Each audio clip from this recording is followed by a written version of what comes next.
മുരുക നീ തീർന്നടാ എന്ന് പറയാൻ തുടങ്ങിയിട്ട് വർഷങ്ങൾ പലതും കഴിഞ്ഞു. ഒരു പുലിമുരുകൻ ഇറങ്ങിയതിനു ശേഷം ഉണ്ടായ റെക്കോർഡുകൾക്ക് പിന്നാലെ വന്ന പല നായകന്മാരും പറഞ്ഞത് മുരുകനെ ഞങ്ങൾ തീർത്തു എന്നാണ്. എന്നാൽ മുരുകനെ ഒട്ട് തീർക്കാനും പറ്റിയില്ല. ഇപ്പോഴും മുരുകനെ തീർക്കാൻ വേണ്ടി നടക്കുകയാണ് പലരും. എന്നാൽ യഥാർത്ഥത്തിൽ മുരുകനെ തീർത്തത് ആര് തന്നെ? ഒരു മുരുകൻ തന്നെ, ഷൺമുഖൻ. ഇത്തവണ പുലിമുരുകനെ ഒന്ന് പിന്നിലാക്കിയിരിക്കുന്നത് സാക്ഷാൽ ഷൺമുഖൻ തന്നെയാണ്. ഷൺമുഖന് ഇഷ്ടംപോലെ റെക്കോർഡുകളായി ഇപ്പോൾ തന്നെ. ഷൺമുഖന്റെ റെക്കോർഡുകളാണ് ഇനി പലർക്കും മറികടക്കേണ്ടത്. ഇനിയിപ്പോൾ മുരുകനെയും തീർക്കണം, ഷൺമുഖനെയും തീർക്കണം. പല കടമ്പകളാണ് ഇനി കിടക്കുന്നതും. ബോക്സ് ഓഫീസിൽ മികച്ച പ്രകടനവുമായി മുന്നോട്ട് പോവുകയാണ് തുടരും. മോഹൻലാലിനെ നായകനാക്കി തരുൺമൂർത്തി സംവിധാനം ചെയ്ത സിനിമയ്ക്ക് റിലീസ് ദിവസം മുതൽ പോസിറ്റീവ് പ്രതികരണമായിരുന്നു ലഭിച്ചത്. ഒരു ടാക്സി ഡ്രൈവറുടെ വേഷത്തിൽ മോഹൻലാൽ എത്തിയ സിനിമ മികച്ച അഭിനയ മുഹൂർത്തങ്ങൾക്കൊപ്പം ത്രില്ലിംഗ് ആയ സ്റ്റോറി ടെല്ലിംഗും പ്രേക്ഷകർക്കായി സമ്മാനിച്ചിരുന്നു. ഇപ്പോഴിതാ ഷോകളുടെ എണ്ണത്തിലും തുടരും മുൻപന്തിയിൽ എത്തിയെന്ന റിപ്പോർട്ടാണ് പുറത്തുവരുന്നത്. Another record. പുതിയൊരു റെക്കോർഡ് കൂടി മോഹൻലാൽ തന്റെ കൈപ്പിടിയിലാക്കി. ഇത്തവണ മുരുകനെയും തീർത്താണ് ഷൺമുഖൻ ആ ലെവലിലേക്ക് എത്തിയിരിക്കുന്നത്. ചിത്രത്തിന്റെ കേരളത്തിലെ ഷോ കൗണ്ട് 45,000 കടന്നു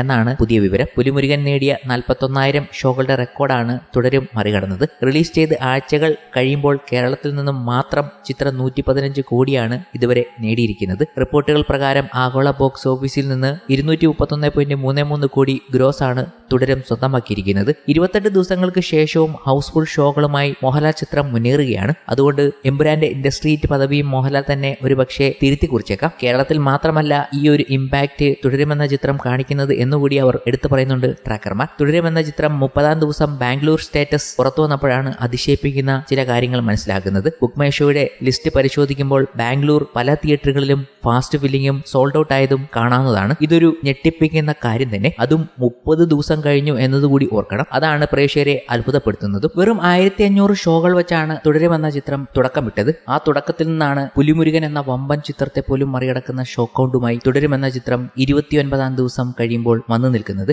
ആരെയാണ് മറികടന്നത് എന്നുകൂടി ഓർക്കണം. സാക്ഷാൽ പുലിമുരുകനെ. ഇപ്പോഴും ചിത്രം 205 സെന്ററുകളിലാണ് കളിച്ചുകൊണ്ടിരിക്കുന്നത്. 5-ാം ആഴ്ചയിൽ കളിക്കുന്ന ഓരോ തിയേറ്ററിലും സ്ട്രോങ് ഹോൾഡാണ് തുടരുമെന്ന ചിത്രം തീർക്കുന്നത് എന്നുകൂടി ആലോചിക്കണം. മറ്റേത് ചിത്രത്തെക്കാളും ഗ്യാരണ്ടിയായി തുടരുമെന്ന ചിത്രത്തിന് ആള് കയറും എന്നത് ഉറപ്പാണെന്ന് തിയേറ്ററുകാർ പോലും പറയുന്ന അവസരം. പുതിയ സിനിമകളൊക്കെ അഭിപ്രായങ്ങൾ നേടി പൊങ്ങി വരുന്നതേ ഉള്ളൂ. എന്നാൽ അതിനൊക്കെ ടഫ് കോമ്പറ്റീഷൻ കൊടുക്കുന്നത് തുടരുമെന്ന ചിത്രമാണ്. ടോവിനോയുടെ ചിത്രം നരിവേട്ടയ്ക്കാണ് ഇപ്പോൾ മികച്ചൊരു അഭിപ്രായം ലഭിക്കുന്നത്. നരിവേട്ടയ്ക്ക് പോലും കോമ്പറ്റീഷൻ കൊടുക്കുന്നത് തുടരുമെന്ന ചിത്രമാണ്. അതും 30 ദിവസം കഴിഞ്ഞ തുടരുമെന്ന ചിത്രം. എന്തായാലും തുടരുമെന്ന ചിത്രവുമായി ബന്ധപ്പെട്ട വാർത്തകളും കാര്യങ്ങളും ഒക്കെ തന്നെയാണ് വലിയ രീതിയിൽ വൈറലാകുന്നത്. തുടരും സിനിമയിലെ ഹൈലൈറ്റ് ആണ് ബെൻസിന്റെ ഫൈറ്റ്. അത് ഒരിക്കലും പ്രേക്ഷകർ മറക്കില്ല. പ്രത്യേകിച്ചും ആ പോലീസ് സ്റ്റേഷനിലെ അടി. ശരിക്കും ഒറ്റയാൻ കാടിറങ്ങിയ പോലെ ആ മാസ് ഫൈറ്റിന് പിന്നിലെ അനുഭവം പങ്കുവെച്ചുകൊണ്ട് ആക്ഷൻ ഡയറക്ടർ സ്റ്റണ്ട് സിൽവയും കഴിഞ്ഞ ദിവസങ്ങളിൽ എത്തിയത് വലിയ രീതിയിൽ കൗതുകം ജനിപ്പിച്ചു. അദ്ദേഹത്തിന്റെ വാക്കുകളും കൂടി പ്രേക്ഷകർ ഈ അവസരത്തിൽ സ്വീകരിക്കുകയാണ്. കൊച്ചിയിലായിരുന്നു ഷൂട്ട്. ചിത്രത്തിൽ ഫൈറ്റ് ഉണ്ടാകുമെന്ന് ഞാൻ കരുതിയില്ല. ഒരു പക്കാ കുടുംബ ചിത്രമായിരിക്കുമെന്നാണ് വിചാരിച്ചത്. കഥാപാത്രം ഒരു സ്റ്റണ്ട് മാൻ ആയിരുന്നുവെന്ന് സംവിധായകൻ പറഞ്ഞിരുന്നു. അതുകൊണ്ട് തന്നെ ആ കഥാപാത്രത്തെ കൊണ്ട്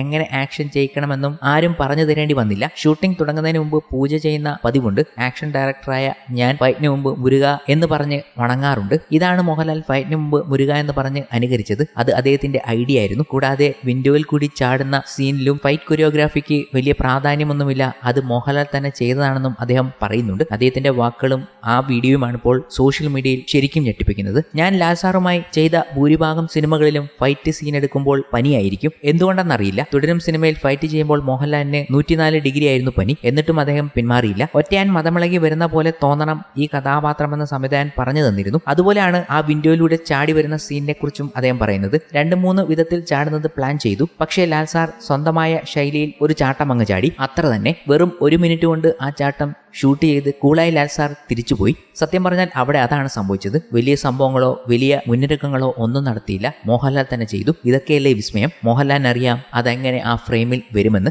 ഈ കാര്യങ്ങളൊക്കെ ഇപ്പോൾ വലിയ രീതിയിൽ പ്രേക്ഷകർ പോലും ചർച്ച ചെയ്യുകയാണ്. എന്തായാലും ആരാധകരുടെ വാക്കിലൂടെ കടന്നുപോയാൽ ഒരു വരയൻ പുലിയെ അതിന്റെ ഗുഹയിൽ പോയി കൊല്ലുന്ന മുരുകനെ തീർക്കാൻ 9 കൊല്ലത്തിന് ശേഷം ഒരു ഒറ്റയാൻ ഇറങ്ങേണ്ടി വന്നു. അതും വെറും 1 മാസത്തെ റണ്ണുകൊണ്ട്. യെസ്, മലയാളത്തിൽ ഏറ്റവും കൂടുതൽ ഷോ കളിച്ച പടമായി തുടരും മാറിയിരിക്കുന്നു. പുലിയൂർ മുരുകന് നല്ല ആഢ്യത്തോടു കൂടി തന്നെ സെക്കൻഡ് പ്ലേസിൽ ഇപ്പോൾ ഇരിക്കാം. അങ്ങനെ സങ്കടപ്പെടുകയൊന്നും വേണ്ട. സാക്ഷാൽ പുലിയൂർ മുരുകന്റെ മറ്റൊരു വെർഷനായ ഷൺമുഖനാണ് ഇപ്പോൾ 1-ാം സ്ഥാനത്ത് എത്തിയിരിക്കുന്നത്. മോഹൻലാൽ ബി ലൈക്ക് ഇതെന്റെ ഇൻഡസ്ട്രി ആടാ, ഇവിടുത്തെ നായകൻ ഈ ഞാൻ തന്നെയാടാ എന്ന് പറയുന്ന ഒരു രീതിയിലാണ് അവരുടെ വാക്കുകൾ. മോളിവുഡിലെ 99.99% റെക്കോർഡുകളും എടുത്തു നോക്കിയാലും ആദ്യം കാണുന്ന പേര് മോഹൻലാലിന്റെ തന്നെയായിരിക്കും. The mighty L.